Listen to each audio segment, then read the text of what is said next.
Hello guys, welcome back to another video. Dave Hu here. Today I want to show you how I made the tracks from the Universal Production music album Hot Pop Party. In this album we have 3 tracks: Live Like I Want, LOV and These Summer Days. I think I will start with LOV and I leave the time marks on the timeline so you can easily switch from one song to another.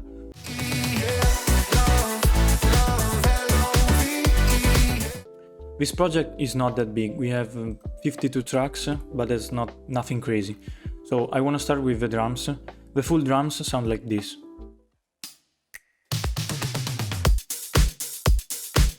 You see it's really straight, really linear, and we can start from the kick. The kick is formed by 1 layer for the low end and 2 layers for the high end, so 1 bottom kick and 2 top kicks. One great thing you can do is check the sidechain. What I mean is, you want to have the kick ending when the sidechain is starting. So what I did here is to copy the preset from the sidechain track and put it on the kick, but inverted. So when the kick ends, the sidechain starts. The heads are like 5 layers. One is from the Kontakt Library Studio Drummer from Native Instruments, I think. It's a great library. And then I have 3 layers of Kashmir open heads. And then 1 loop. This one is important because it keeps the groovy feel of the track. In this loop I used the pitch shifter because it was too high in the frequency spectrum. Then I used a compressor and then I automated the pan with the shaper box. Then we have some fills, nothing crazy, some pre-made loops and some toms, also here. And then I have a shaker loop, another shaker loop, and that's it. Now from the piano. I probably used the Alicia Keys Kontakt Library, yeah. And then for the electric piano I used FL Keys. Now we have a really important part, which is the chords in the main chorus.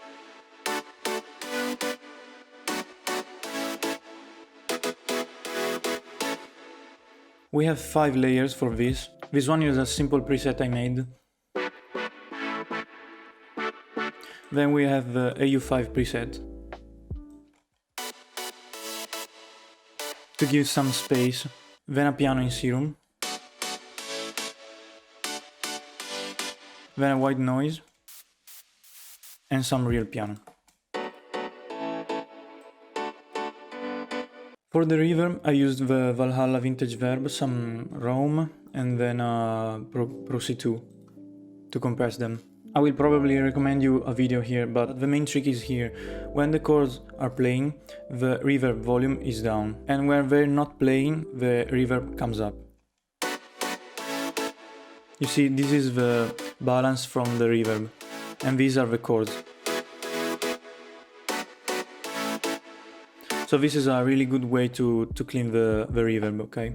Now to fill up the space I used some harps made with Serum. Nothing crazy. And then we have some weird guitars, because I used a loop and I chopped it up, but it's not that good.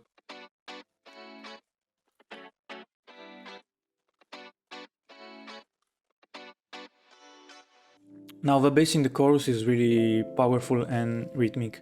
We have here the sub and then the mid bass and some fills.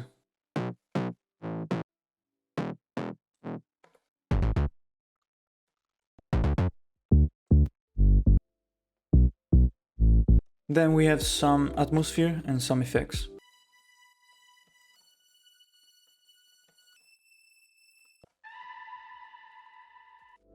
And if I want to make a disco track, how can I not use this sample? So this is the main chorus. In the other verses and the bridge, I mostly use the same elements, maybe in another order, but there's not so much going on after this. Like, the only different part is in the last chorus, where we have this really great organ.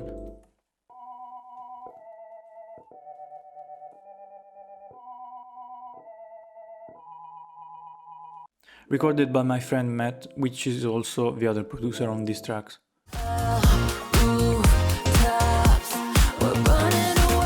Okay, so this is Live Like I Want. It's a pretty big project. We got 109 tracks and it's a bit messed up, but with colors. So the drums here are really groovy. We got a lot of layers, a lot of percussion, a lot of random sounds.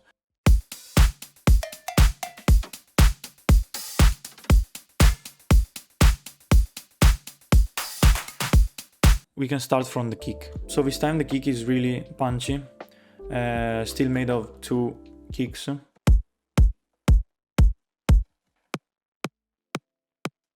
And I basically did the same trick with a shaper box, but now divided into low frequencies and mid-high frequencies, just to have more control. And then I used the Ozone Imager too, to make everything mono. Then we have the snare, the claps, nothing crazy, with a little fill here.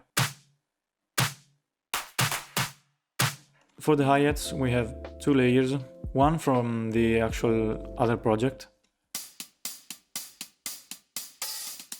Same thing with Kontakt Library, and then a more unrealistic layer. You know, with some pen, just to have more space. Later, I introduced a Kashmir ride, nothing crazy. And then we got a ton of percussion. They maybe sound random, but I guarantee you that they make sense.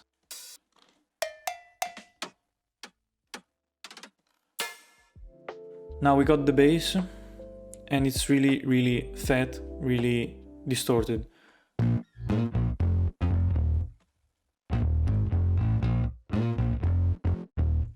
The first layer is a simple preset in Serum I made.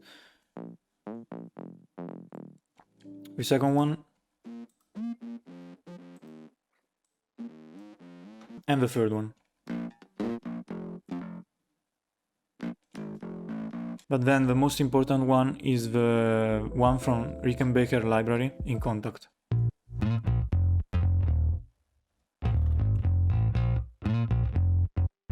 On the mixer of these bass layers, there's nothing crazy. Some compression, distortion, EQ, and same thing on the other layers. Now the part I like the most is this little catchy fill I made with the guitar and the bass. Because I chopped up the Kashmir sample and sustained it with the bass. Now we got some guitar loops, pretty static.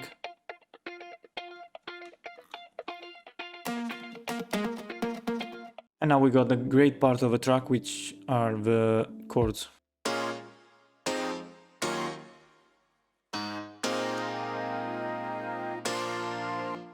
And we got 5 or 6 layers. The first one is a Hammond organ.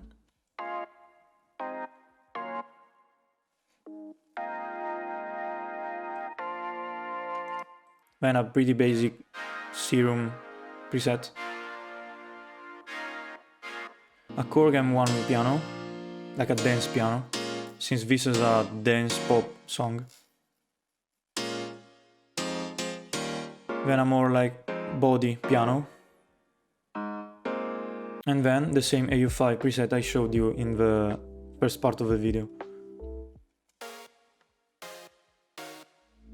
Now, one of the most important elements are the strings with these disco stubs. And then the effects.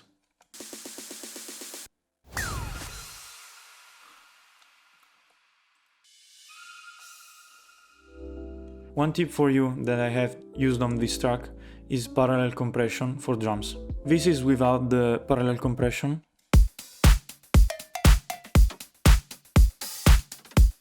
And this is with.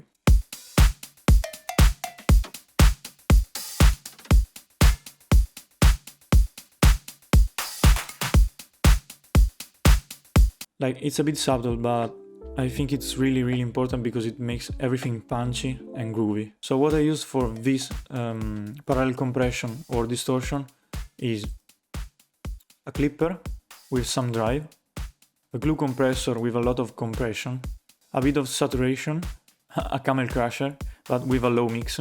I used a gate because since I compressed it too much, there was too much noise. Then I enhanced the attack and lowered a bit the sustain. And then at the end, another clipper to limit the audio signal. Now what this parallel compression or distortion does is it brings up a lot of details, and with some compression or transient processing, I had more transient and more grooveness and more punchiness. Now one thing that I want to show you is the percussion on the verse. So the percussions alone sound like this.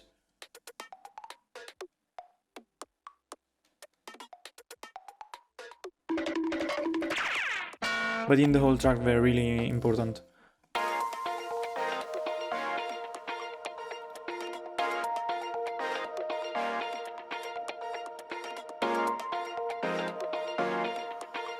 So how do we make some percussion like this? Basically you have to take a lot of percussion sounds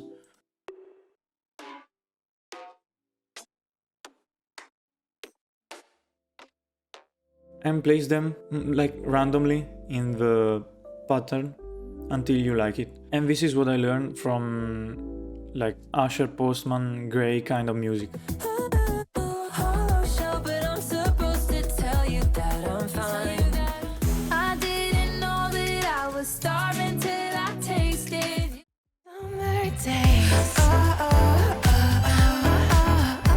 For these summer days, I mostly worked with stems, because the main idea came from my friend Matt, which, as I said, is also the other producer on these tracks. This one is more chill and jazzy, kinda. Let's listen to the drums.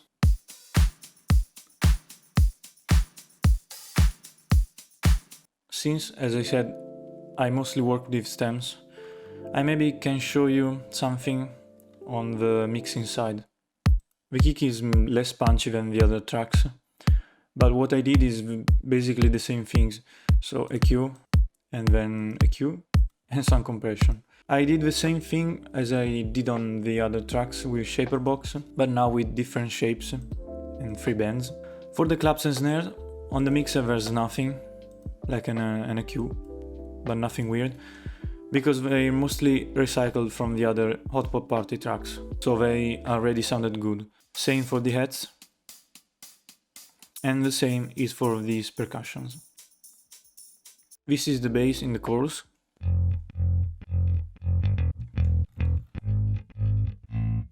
Pretty linear.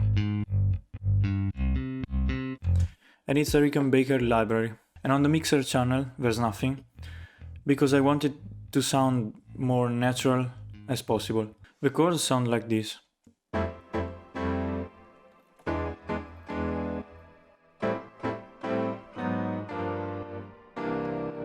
Then we used some more like live piano, recorded by Matt, which is also a really good pianist.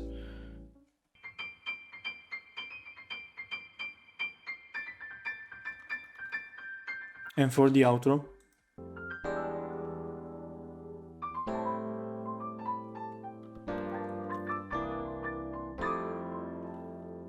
the layers for the piano in the chorus are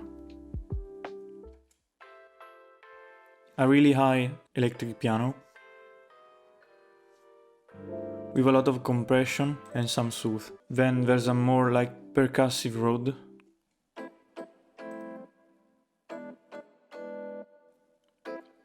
a bit of compression and some EQ. And then the main Rode with nothing on it. Then we have the Alicia Keys piano, nothing on it. And then we have this weird thing. And I think that together they sound really big.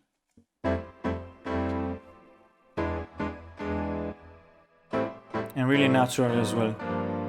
Then we got some real live guitars. Now we have some layers of synths.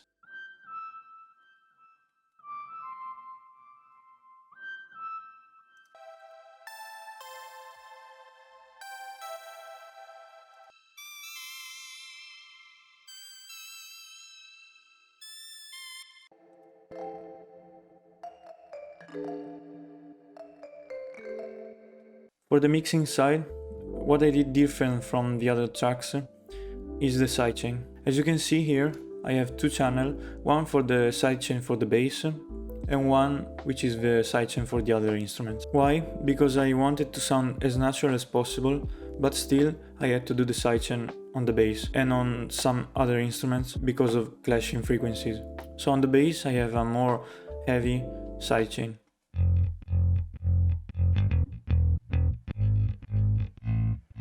But on the other instruments I have a more like easy sidechain.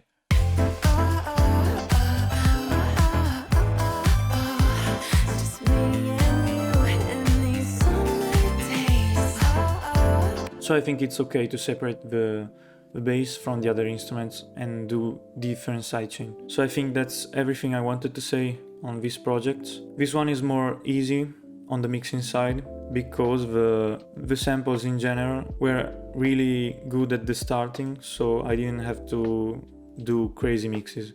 And a tip I can give you related to this: choose the right samples, choose the right VSTs, because as you can see, when you start with a good sound, so you don't have to do crazy mixes, crazy EQ or compression. So guys, for this video I think that's everything, and let me know what you think about this project if you like the video, and let me know what I should do next.